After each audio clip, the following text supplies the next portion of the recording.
Duncan YMCA because, but in those days that was like a mixed atmosphere where you had to understand things that you didn't have to see on TV. Right now you got guys kissing on TV, and I have no reason to judge anybody for those things. But in that time, I was just learning how to get along with others. So there was an experience there. But in that same place, when I came, I was in the Air Force, and I was scheduled to go to Thule, Greenland, and I stopped off to visit the guys that I knew there at the time. And it was at that time they said, hey, guess what? Jesse Stonewall is a member here, and he's in the Air Force, and he's going to Thule, Greenland. So that's how I met him at the gym.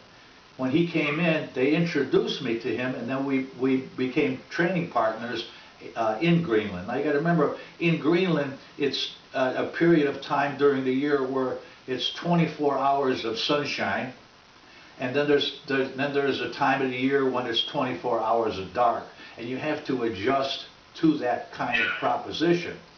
But the fun part of the whole thing is, besides being 60 below zero, you have to wear these parkas. So when you came into the gym to work out, and at that time, Thule, Greenland had the best gym in the Air Force. It was known for that. It was the Muscle Beach of gyms in the Air Force. But in any event, Stonewall at the time had problems, and he had to get circumcised.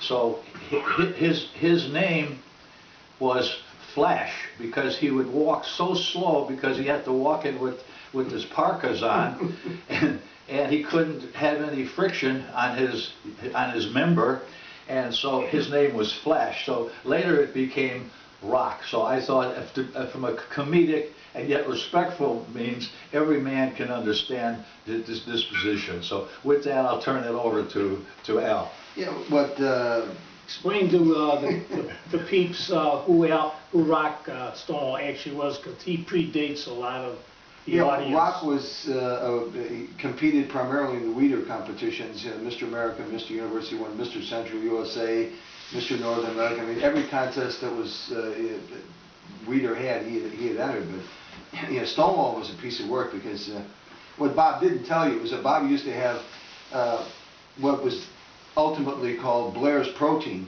We were getting it from the Ovaltine company, which was manufacturing it, and he was having it sent to Greenland, and Stonewall would steal his protein.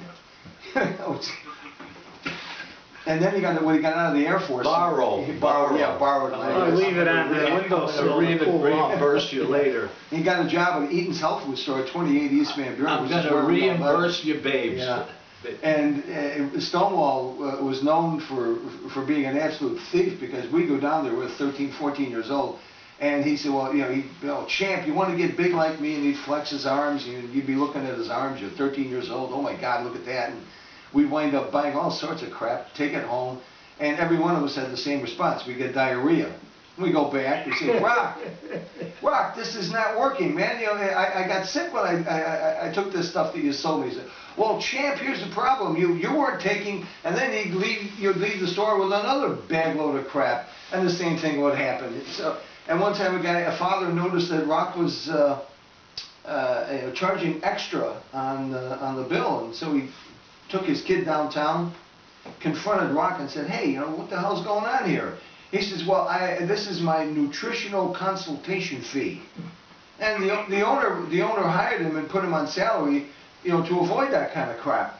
And he was also getting a commission from the Cal supplement company and a couple of other supplement companies. So he was hustling all the young guys, selling them this crap, and getting a commission from the supplement company and his nutritional consultation fee.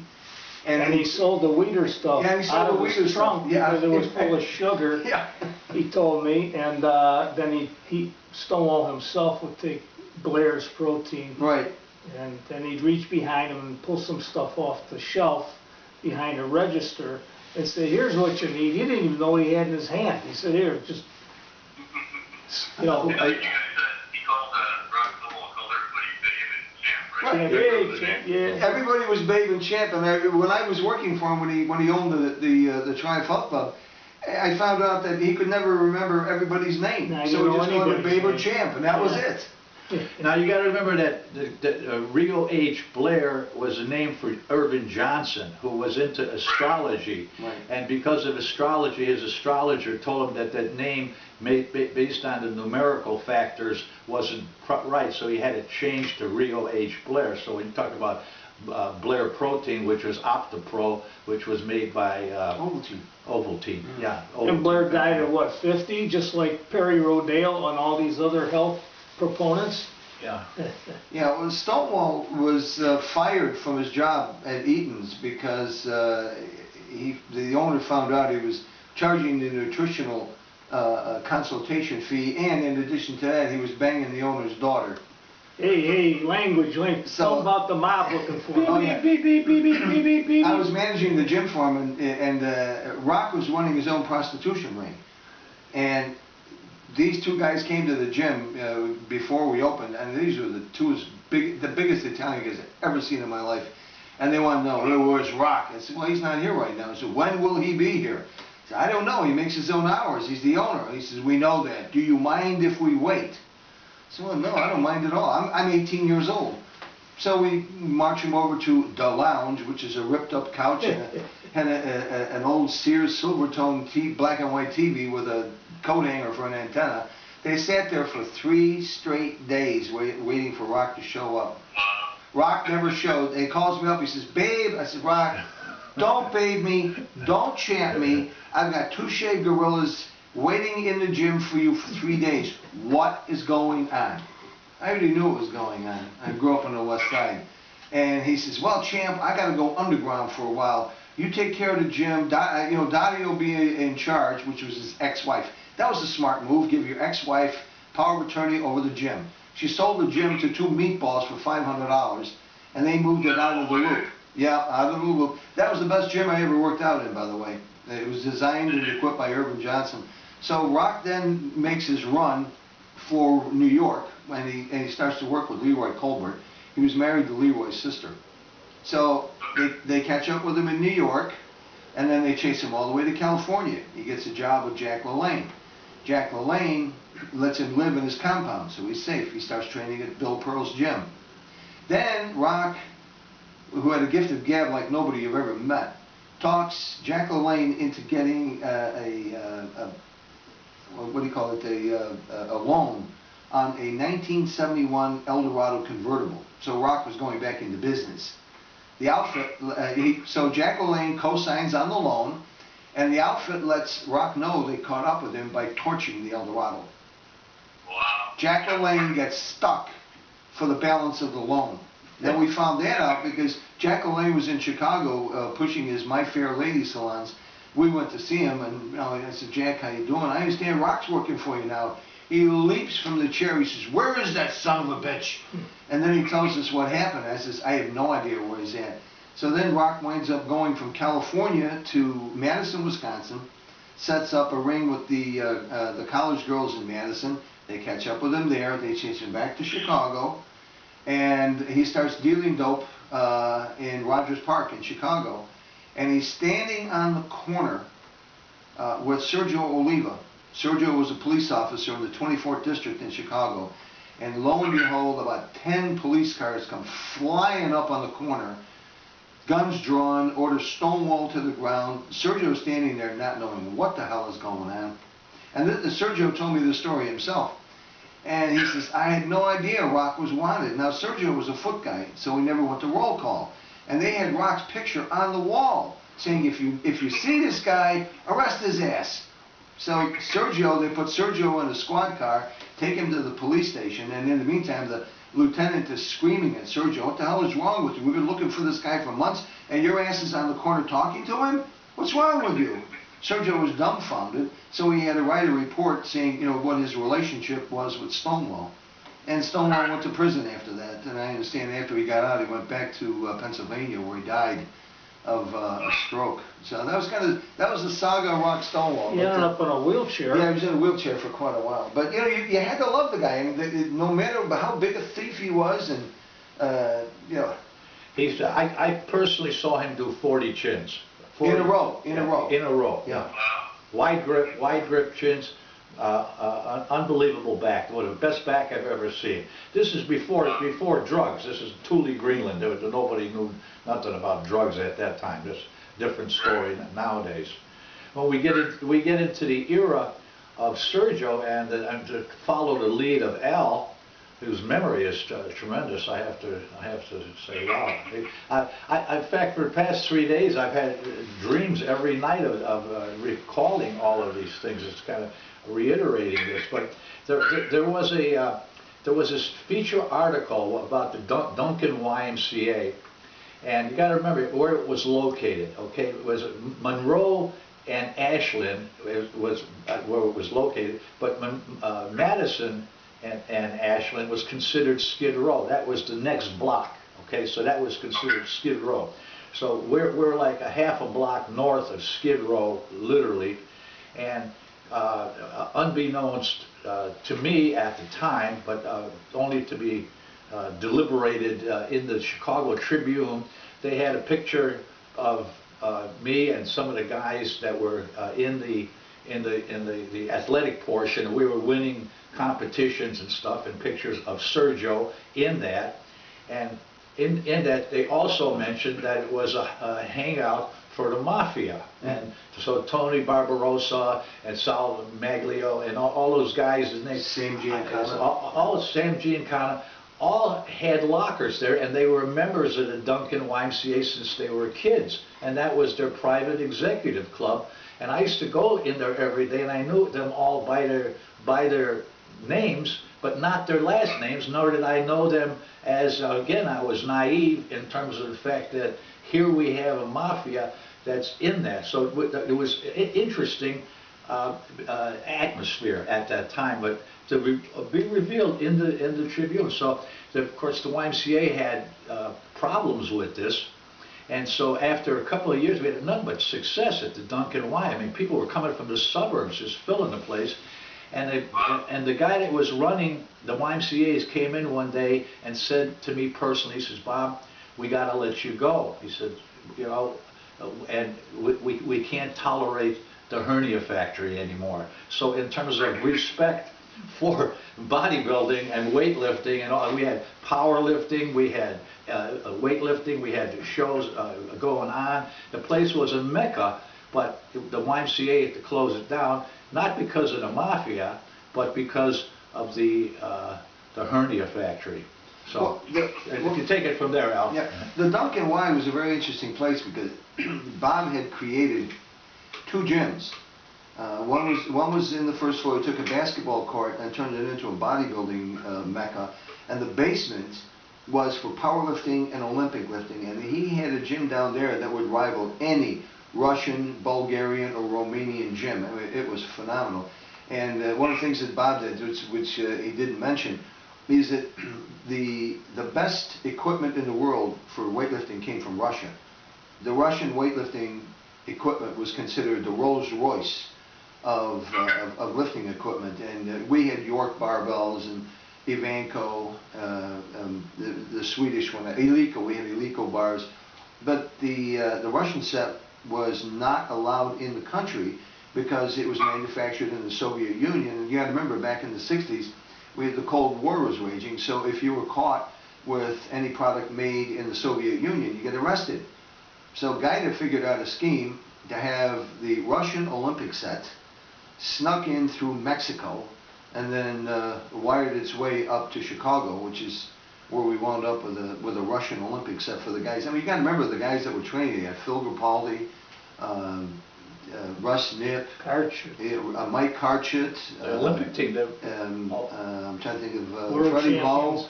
I mean, we had some of the best lifters in the world working. And the Duncan Y, if I could throw this in, was one of the few gyms where not only was smoking allowed, as I saw Bob walking around with a Campbell's on cigarette, but it was required to smoke. And another thing, But Terry always points out it was the golden age Yeah. for all of this stuff before they got rid of the press and they started dropping the weights and started rubber bumper plates and all this other stuff. And we had a What year was this, guys? So they dropped the press in 72, but previous to this, we consider it the golden age because of Chicago iron or Chicago bodybuilding, because in 48, was it, Steve Reeves won 47. Mr. America, June 47, 47, yeah. and then a resurgent in 64. I was at the contest at Lane Tech where Bill Cino won most muscular. Bob competed, all kinds of guys, or Sergio. And then what happened? Oh, and then in 69 was the final last hurrah of Chicago Golden Age at DePaul University. You might remember that, John. I don't know, it was probably just when you were just getting started, 1969 at DePaul. But in any case, where was I going with this? Yeah, I came and I got the best advice from Bob.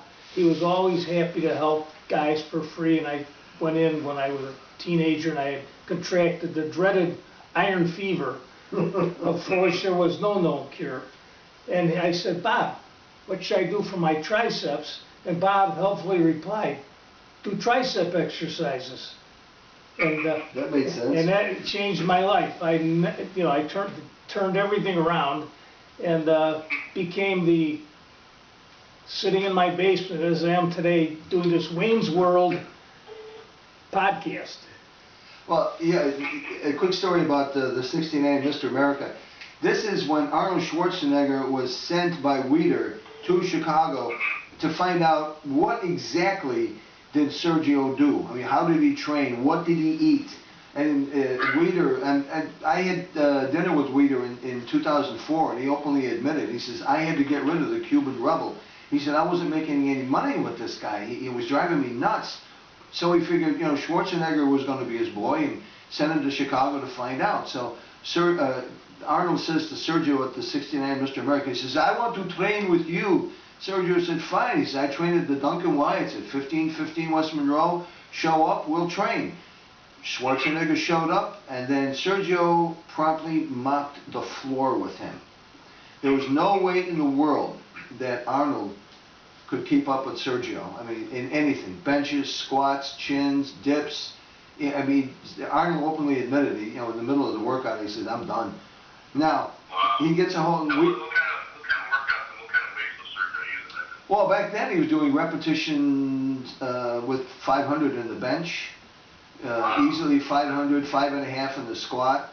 He was doing 315 with a bent over rowing. The guy was, and every time he did a set, after a set, he would do either a set of chins or a set of dips, and that was his workout. He was just non-stop. How about the Yahoo? Yeah. Let me interrupt with it. Go back to some comedy, all right? This is I'm always reminded of this, and I enjoy telling this story. But Arnold Schwarzenegger is one of the smartest guys in the world. I mean, I competed against him in when I won Mr. Universe, okay? East Germany, 66. East Germany. So I knew him from then. He couldn't speak a word of English, but then the next time Leopold Merck was his translator. And the next time I met him, he was speaking rough English, and that was at the time when he came to America. But as he progressed, after Sergio, so-called, got wiped out by his strength, you got to remember, Oliva came as an Olympic lifter from Cuba, so he knew how. He had a wonderful snatch, but he had hypermobile elbows, so he was always suffered from elbow problems and couldn't work his triceps, because they were tough. So he had to do real short movements, and same thing with the curl. So his arms, although they got bigger and bigger and bigger as he got bigger, and there's plenty to be said about that. It was interesting when they started to compete against each other, okay? Sergio was at 135, and I was 235. Excuse me, no, Sergio was at 235, and I visited him at the Duncan Y at the time. And I told him, I said, you look great. And I gave him some advice in terms of nutrients and stuff to, watch his diet and all that, okay? Now, after I had talked to him, Arnold called him up and said, Sergio, I gotta tell you, I'm gonna wipe you away. I'm weighing 255, I'm bigger than you, and big is better. Sergio went on a whipped cream diet or something, started eating donuts and shit. Excuse me, audience, but beep, beep. He started eating crap, went up to 255. Schwarzenegger came in at 215. I was there. He was cut. He was ripped. It's when cuts and rips came back. And the big size guys, Draper and those guys, never showed that bigness again. They started getting muscular again for a while. But that was brilliant in terms of psyching another guy out to get him to bulk up. When all bodybuilders knew at that time, common knowledge, after you bulked up, you trimmed down. Okay, and the problem with that was your skin would sometimes hang because you got too big. But the Randall concept started with the eat as much as you can. Bruce Randall. Yeah, Bruce Randall. So there's the bodybuilding history is very interesting. Well, Sergio. What year was that, when Arnold weighed 215 and he beat Sergio? Was that 69? It could, I think so. You know what? I'm looking at 1970. Yeah. He did it. 1970. Yeah. Well, Sergio's dietary proclivities were legendary in Chicago. When he first came to this country, a little guy named Jim Alexander gave him a job at a meat packing plant. And he was astounded at Sergio's development. And he was watching Sergio take a side of beef on each shoulder and march it up a ramp and put it in a truck. So he says, no, this is nuts. I got to find out what this guy eats to get this big. So he sneaks into the employees' lunchroom and he sees Sergio dining on 2 bottles of Mountain Dew and 2 packets of Hostess Twinkies. Now, if you remember, you honored Sergio at one of your contests, and I picked him up. I picked him up at his house, and we're driving to your out to Romeoville, and Sergio said, "I gotta get a snack." I said, "All right, where do you want to go?" He said, "Let me go to Walgreens." So we take him to Walgreens. He comes out. What does he come out with? Hostess Twinkies and Mountain Dew. Breakfast of So, yeah, we're all laughing at him. He said, "What's so funny?" I said, your Mountain Dew and your Hostess Twinkies. And then I told him a story about Jim Alexander, sneaking into the lunchroom, and he just shrugged his shoulder and started munching away. But that was it. I mean, his dietary, he had no I diet. did. When I was working as a paramedic in Chicago, about 2 blocks from his station, 24th District, yeah. I would walk into McDonald's and get some coffee or something. He would be in there. But this is one time I can talk of specifically, and he was sitting there in his uniform. He looked like King Kong, and he's chowing down. He had 2 big trays of McDonald's big breakfast with all the greasy everything. And I say, "Hey, morning, Sergio," and he says, "Yeah, I gotta eat. I gotta get big." And he's chowing down. Meanwhile, the other bodybuilder, Frank Zane's, weighing out his dietary supplements and his oatmeal with a jeweler's scale and an eye loop looking for calories. So that's the Sergio story. We had a lot of fun back then with that. He was also. Okay, you guys, let's go back to Rocky Stonewall because you mentioned that he was basically running a prostitution ring, and He ran him out of the gym. Yeah, he ran him out of the gym. He was in order to be part of Rock's stable, you had to work out and be in shape. And we had yeah, one of his girls. Yeah, that's what he called his stable. And we had to cordon off the locker room because when the girls came to work out and they wanted to take a shower and dress, the other guys couldn't do it. And that kind of raised the stink because it was an all-man's gym and they didn't particularly go for that. So that was the beginning of the end. How about the nuns? Oh God, no, that was with Ralph. But no, Rock was. He used to have stag movie night on Friday. He would go rent a projector, and back then you had these 8mm porno movies, and he would charge. Now get this is 1969. He charged $5 for the guys to come in and bring their friends, and he'd throw a sheet over the chinning bar, and that was our the screen. No, he never missed a trick.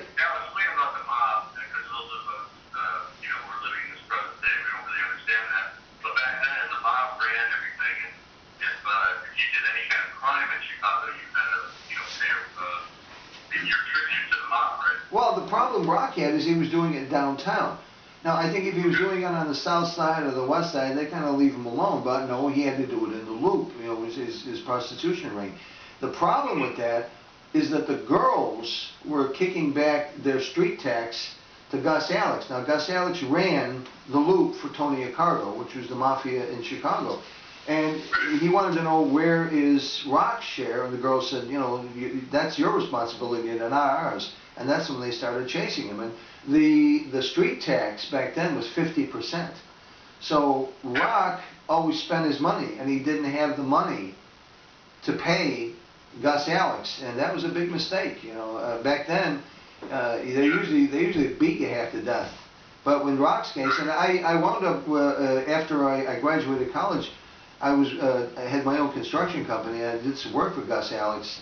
And I was sitting on the front porch of the building that I worked at, and I said, look, I'm not wearing a wire, you're not wearing a wire, obviously. I said, now why didn't you just get Stonewall, beat the piss out of him, and get it over with? He says, kid, you got to understand. He says, we couldn't let him get away with that. He said, the fear of the beating is much worse than the beating itself. And they chased him all. I says, well, I mean, why did you take all that time going from New York to California, back, you know, to Wisconsin, to Chicago? He says, we wanted to make sure he never had a moment's peace, and he was always looking over his shoulder. And they... he had a stroke. He had a number of strokes, and the last one killed him. He was young, right? He's in his 50s. His early 50s, yeah. I mean, he spent, oh God, I think he spent 6 to 8 years in prison. You know, they really hammered him. You know, the Slick Act got old real quick with the Chicago police.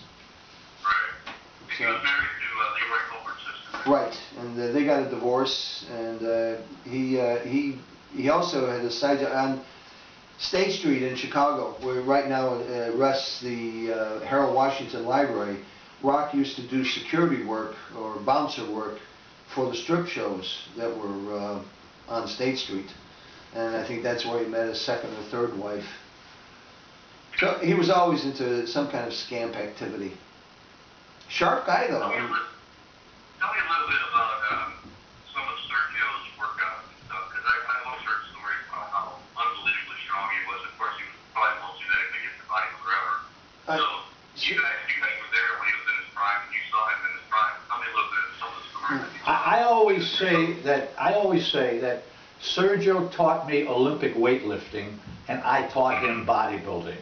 Okay, that's all I want to say about it. Okay, when the drugs and all the bigness and all the diet came out, I tried my best for years to influence his dietary procedures, and I was a nut from Irvin Johnson or Rio Blair, always on nutrition. I could talk that stuff night and day. Okay, but Olympic lifting became my favorite thing to do, and I love it. I mean, I won a region championship. Terry's got photos of me pressing 325 pounds. I like to know how many guys could do that, okay? And my snatch was 280. My clean and jerk was 375. I cleaned 400, but I couldn't jerk it. I mean, it was like somebody that ran 6 4s and then tried to run another 6. When that was on my shoulders and I came up, I was just matching Clyde Emmerich. That's all I can remember at the time. But I loved that. But that was the time when I was able to beat Ralph Kleiner for Mr. Chicago, was because I outpressed him, and he was a strong guy. So strength and health, or health and strength, which was the name of the British version of it, well, both of those looked at that. But the idea of health being a factor is an important thing for bodybuilders that seems to be returning. I mean, now people accept bodybuilding.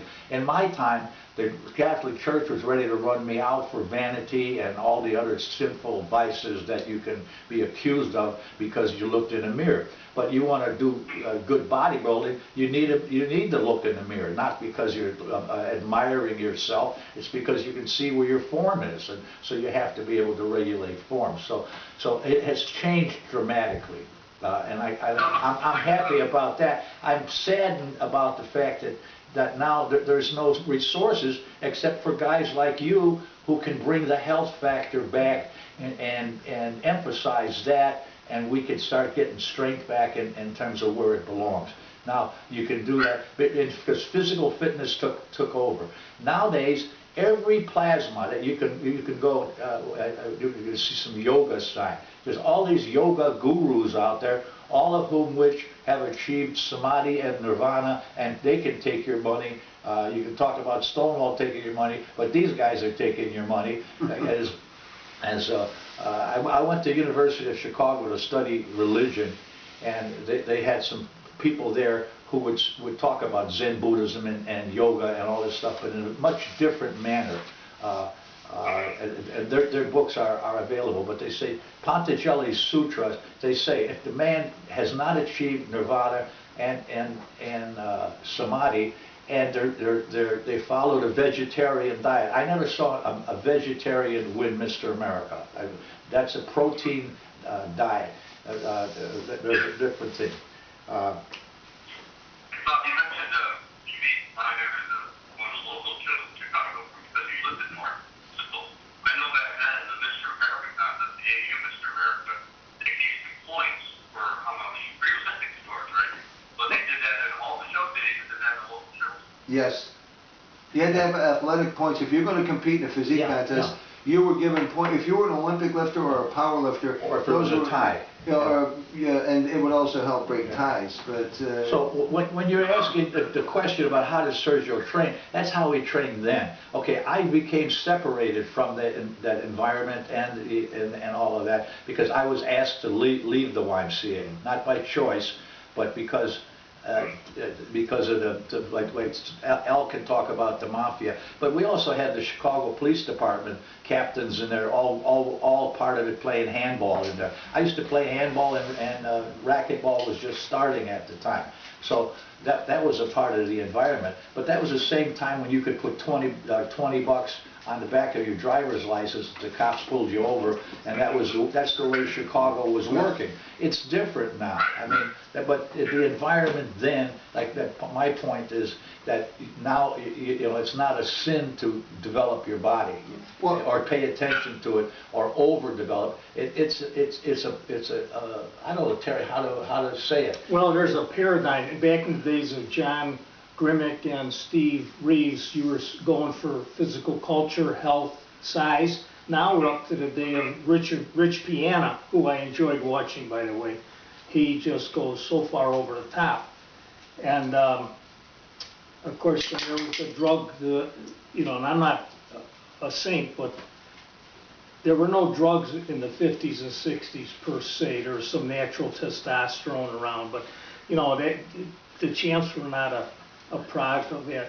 In any event, then it got crazy with, another factor is that you had the strong guys like Grimmick and the whole York model and Chuck Sipes and so forth. Then you had branching off Larry Scott and the pumpers. And those guys didn't care what they curled or what they benched. Didn't even know what they did because they were pumpers. And I'm not castigating that, but it was a different emphasis. Branching off from John Gorgat and any of the real Marv Eater, Bruce Randall, and so forth. So, but getting back, I know John, you asked about Sergio's training, and we wandered off. But you know, I'll ask Bob. I'll pass this to Bob. But Sergio was famous for doing incomplete reps, you know, non-lockouts and so forth, and which York Barbell said, no, that's terrible. You got to do each one full movement. So Bob, what do you got to say about seeing Sergio did some partial movements? Would you say? Yeah, he did. That's what I said before. I got to repeat it. He got bigger. He got bigger by it. But he stopped doing I didn't see him doing the weightlifting anymore. You know, with those poundages. I don't think he became a pumper and a user of Dianabol. Yeah, because he went to Weider, because AAU didn't had rules. We had Avery Brundage, and we had drug testing and stuff like that. So you had to watch it. So in terms of when you trained with me, he did my PHA system with me because we were training partners. Okay, and I also did Olympic lifting as a part of that too. So we interchanged those. So what those Sergio factors. did out of the shower in his shower clogs. Yeah. No, John. Oh yeah, he was able to snatch 240 with shower clogs on. Yeah, yeah, tremendous snatch, wonderful. Yeah. Wonderful athlete. Okay, but the whole point of it, that in terms of his training and his diet, and he lived right across the street from the Duncan Y. Oh, really? And he took my job because the Spanish population demanded that. It was after they threw me out, he took over my job, and we remained friends all those years. But he was no longer under my influence. So I have to say I knew him in the early period. I knew Stonewall in the early period. What they became later is a different story. Okay, so Al, I don't know how verifiable the 500-pound bench press is. No, it is. Well, Schwarzenegger, said that's what he was doing. Well, he couldn't keep up with it. All of us tend to exaggerate. That's why I say you got to look at the back of the magazine for the totals. When I give you my total, I can show you in the back of Strength and Health magazine. It's listed there. Yeah. I won first And place. So. John, you may remember the interview with Arnold where they asked him who's the strongest bodybuilder you knew, and that was probably from a magazine in the early 70s or probably the early 70s, and he said without a doubt Franco Colombo is very strong, but Sergio is the strongest bodybuilder I ever met, in an interview. And that's obscure, that's a lost interview now, but he did say that, and coming from the Oak, it's quite high praise. Well, I remember when Sergio passed away, and I went to Chicago Classic the next year, and they had that seminar with Arnold that Sunday, and Arnold talked for probably like 40 minutes about Sergio, and he was talking about that workout he did in 1969 with them, and he said he would warm up with 10 sets of behind the neck chins, like 20 reps each or something, and that was his warm up. Yeah. 10 sets of that before he actually started his workout. He said the guy was unbelievable, as far as the weights he would use and his work ethic and how hard he would train. So he had nothing but praise to say about Sergio back then. Yeah, and this was after completing a full day's work, because nobody had a sponsor in Chicago. It wasn't like Weider's paying you to work out and eat. And lay on the beach. Yeah, Sergio had a manual labor job. Yeah. And still was able to get a workout like that. It was just a genetic anomaly. It was phenomenal. Beast mode. This is in the era of no air conditioning, right? Yeah, oh yeah. That's for sissies. Yeah, I mean, that's at the old Triumph Health Club in 1968, when we had the riots for the Democratic Convention. We were at 9 o'clock on a Friday night, and the guys were ready to shut the gym down, and all of a sudden there was something that came into the gym we'd never heard of before, and it was tear gas. So yeah, And we liked it. Hell, we loved it. And we worked out harder because we're not weenies. Yeah. So we had to shut all the windows and jump into the shower to get the tear gas off of our skin. So, but that was Chicago in '68. It was a very interesting period to live through. But there's one guy you touched on that we haven't hit yet, is Ralph Kleiner. Ralph Kleiner was our version of Steve Reeves in Chicago. I mean, the only word to use for Ralph is gorgeous. I mean, Handsomest man. On the Movie star. movie star, gorgeous. Genetics from hell. Yeah. I mean, I told you the other day, we watched Ralph do incline curls with 75-pound dumbbells. He had the most incredible arm strength, and physique that was just amazing. And some of the stories that we've told you is the one time when the gym was on the 4th floor, we had a music studio on the 5th floor, and these nuns get off the elevator and come storming into the gym. Our door was open. There's about 5 or 6 nuns in their habits, and they're looking around and say, oh no, we're on the wrong floor. And Ralph just got through doing a set of chins, and he's standing there huffing and puffing, and Glistening. shorts and, yeah, glistening. And this one young nun just could not keep her eyes off of Ralph. She just kept looking at him. And, you know, by this time, all the nuns had already gone into the elevator. The Mother Superior comes rushing in. She grabs her by the arm and yanks her out. And even while she's being yanked out, she's still looking at Ralph. We never let Ralph forget that. And that was the end of her vocation. Yeah, I wonder whatever happened to that nun. And we had another one. Yeah, we were standing out in Van Buren on a summer's afternoon, and here comes Ralph, you know, with his gorgeous self, walking towards the gym, and here's a girl walking west on Van Buren, the opposite direction of Ralph, and she walks right into a lamppost. She couldn't take her eyes off of Ralph. So, you know, there are other stories that we have, but I don't think in good company it's a good idea to... Can't say that on No, TV. you can't. Yeah. No, plus his wife is still living, so we're going to leave that one go. What was the gym that faced the L train, so the people in the L train could see inside? That was Triumph. That was Irvin Johnson's old gym. Sergio was he started out at Triumph, and he would take a set of squat racks, and he would set them in the window, and he'd take a bench, and then he'd take an Olympic bar, and he would do press behind neck right at the window. So when the people were going by on the L, I mean, the L would turn at Wabash and go north, so it almost come to a stop as it was turning. And here's Sergio doing press behind neck so everyone can see him. Wow. Yeah, that was about 63, 64. And he lived there, around there in a place that was, do you remember the Blues Brothers apartment? Cooking hot dogs on a nail. That was Sergio. That was inspired by his place. The Triumph Club When was year did Sergio come to Chicago? 61, 62, somewhere in there. Okay, I didn't know that. Yeah, he just an amazing athlete, and made it. So, well, we used to see him at the meets. Bob used to run the Olympic weightlifting competitions and the physique contests, and Sergio would compete in the Olympic lifting, and then after the Olympic lifting, he would compete in the physique contest. How many guys do that today? Yeah, right. Yeah, unfortunately, the physique. Go ahead. The first time I saw Sergio was in 1976, I think, at the AU Mr. Tri-State contest, and he was the guest poster. And after he got done guest posing, he came out in a row, and he sat on a stool, and somebody gave him a microphone, he was answering questions from the audience, and some guy goes, "Hey, Sergio, do you use free weights or machines?" And he goes, "No machines, just free weights, no machines." It's true. I asked him if he used Diana ball, and Sergio says, "No, Diana ball is shit."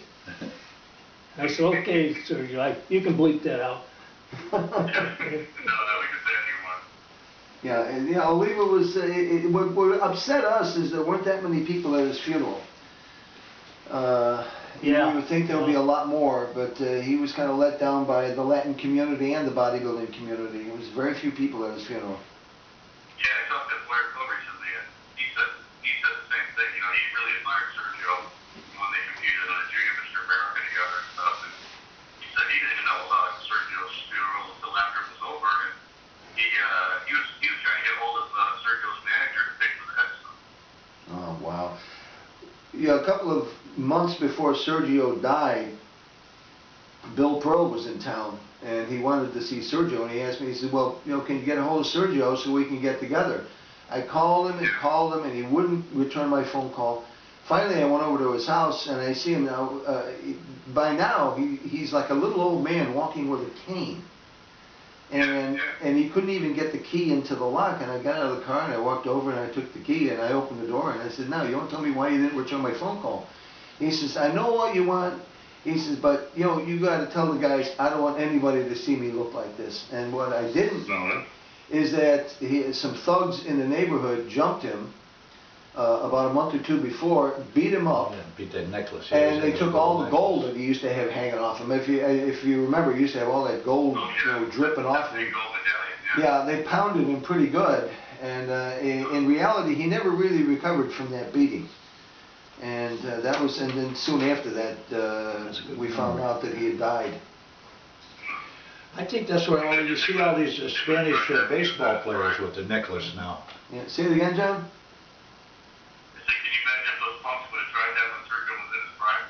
It wouldn't have worked out very well. Well, Sergio had a mean side to him. That in 1967 in Humboldt Park, they every June they have a Puerto Rican festival, and the Chicago police shot a Puerto Rican at the festival, and there was a riot. And Sergio and his homies took a Chicago police squad car and flipped it into the Humboldt Park Lagoon. Flipped it into the lagoon? Right. Mario Nieves, Sergio, and a bunch of other guys took the squad car, threw it into the lagoon. That's a little tidbit that most people don't know about Sergio. Right. So it was fun times. Yeah. Riots and all. And you were saying Up Flanker was a cop also, right? Sergio was a cop. He got his job the old-fashioned way in Chicago. He had juice. He had Commander Reardon wanted Sergio on the police force because of the burgeoning Latin community in Chicago. And in Chicago, Sergio was a god in the Latin community. I mean, he used to ride around in this Excalibur like he was a king. He had that little fedora, and usually a blonde next to him. And he was needed by the police department. And that's how he couldn't write a report. Sergio was essentially a functional illiterate. Somebody else wrote the reports for him. Yeah. Wow. Do you guys all think Sergio was the greatest physique of all time? Oh, without a doubt. There's nobody that could come. I mean, when you look at if you look at him at his peak, and you look at Schwarzenegger at his peak, there is no comparison. I mean, the guy had a 29-inch waist and 29-inch thighs and a 55-inch chest. Who has dimensions like that? Well, I'll chime in on this too. Somebody in a magazine or a forum said that Arnold had the greatest competition physique, but Sergio had the best gym physique. Arnold would be prepared to the last, maybe diuretics and dieting and everything, but Sergio didn't diet, he didn't do anything. And, Sergio was always a monster. He wasn't a product of, 4 months of dieting and then 3 months of bulking. He was just always a monster. And something else came to mind about Sergio. Oh, well, this is something probably nobody knows, but there's a good bodybuilder buddy of mine from the old days, and he managed Sergio's gym. Well, it was not Sergio's in Chicago, but some couple guys wanted to open a gym. They said, we're going to call it Sergio's Gym on Ridge Avenue. Anyhow, this was during the comeback, and what was it, 83, 84, John? 84, 85, yeah. Yeah, so he went to he was ripped to, he was in tremendous shape, Oliva. And the people in the gym said, we're going to have a going away party with a big table. And my buddy, in fact, you remember him, John, what's his name? Mendez, George Mendez, do you remember him?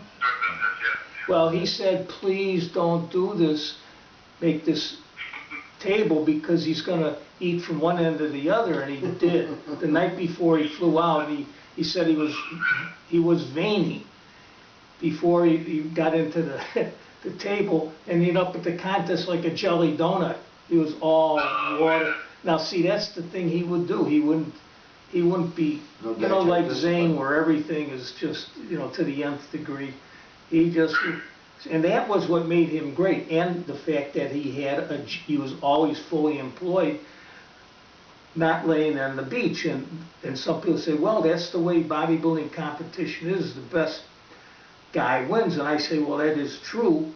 There's rules, and there's an expected conditioning, appearance, and so forth. But if you're just talking about an unbelievable man, human being, weight room monster, that was Sergio. Yeah,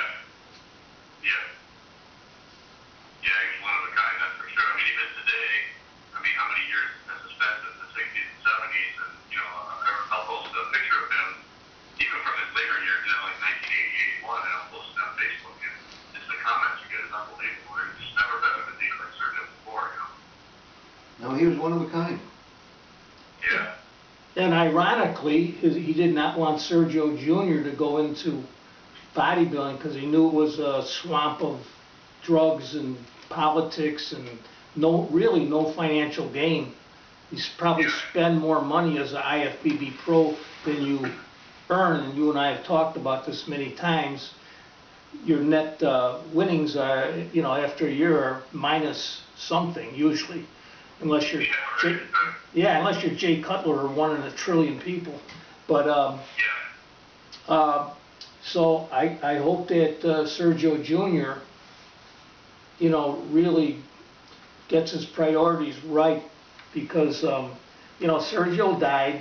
We were all at his funeral and at the cemetery, and I remember standing there. We were there for quite a long time talking. His ex-wife Arlene was there and so forth. And who was the fellow from the editor? Muscle and Fitness. Yeah, he passed away. Sean. Yeah, and he what a good guy that was. But anyhow, I remember we were last people there, and they just filled in the hole. I can send you some pictures. I took pictures, and I've posted them, where there's just at Sergio's gravesite, everybody has pretty much gone, and there's a mountain of just dirt, where they had filled it in by hand, and it was sobering. You go, oh my God. And yet on the other hand, you got Arnold, who's still vital at basically the same age or a few years younger. I just wanted to say that about that, John. Yeah, here's something we learned at the funeral mass. Sergio attended mass, Catholic mass, every single Sunday, and sat in the same pew every single Sunday. It was a story that Joe Weider told me when Sergio first won the Mr. Olympia contest. They wanted Oliva to advertise Weider products. So they had a 4-pound container of protein that they handed Sergio at the Jimmy Caruso picture-taking session after the contest. And Sergio says, "What's this?" And Joe Weider said, "Well, Sergio, you won Mr. Olympia. You're going to be advertising Weider products all over the world. We're going to send you all over the world, and you're going to be well-known, and so will Weider products." And Sergio looks at him and says, "I don't take this shit." Oops. And Weider said, "Well, that's fine, but we need this for advertising so you can promote Weider products." And Sergio handed him the container back and said, "That's dishonest. I'm not going to do that." And that's when Weider decided he had to get rid of Oliva. He says, I wasn't making any money off of the Cuban rubble, so he had to go. And that was it. Yeah. All right, guys. Well, I want to thank you all for joining me for these recollections of the past, especially with Chicago. And hopefully we can have you guys on again and talk about some of the older stories again. So thank you, Al Yakich, and Jerry Strand, and 1966, Mr. America, Bob Gajda. I appreciate you guys all coming on to talk about the old days. Thanks for having us. Thank you. All right. Keep doing your work to bring the health back and bodybuilding back. We're here. All right, I'm working with Lance Dreyer. Talk to Lance too. He's got a whole program about PHA and all that coming out for you, buddy. Okay. All right. All right, bye-bye. Thank you, John. Take All care. right. All right, guys. Take care. All right, you too. That was That fun. was great. I had that Dave Draper quote too that said he never made a dime off of Oh, yeah. No, All right, we we gotta go. Well, Scott made money off of Weider. That was a different. He was smart enough to advertise. He had a page of advertising. Well, he got it for free. So I just said.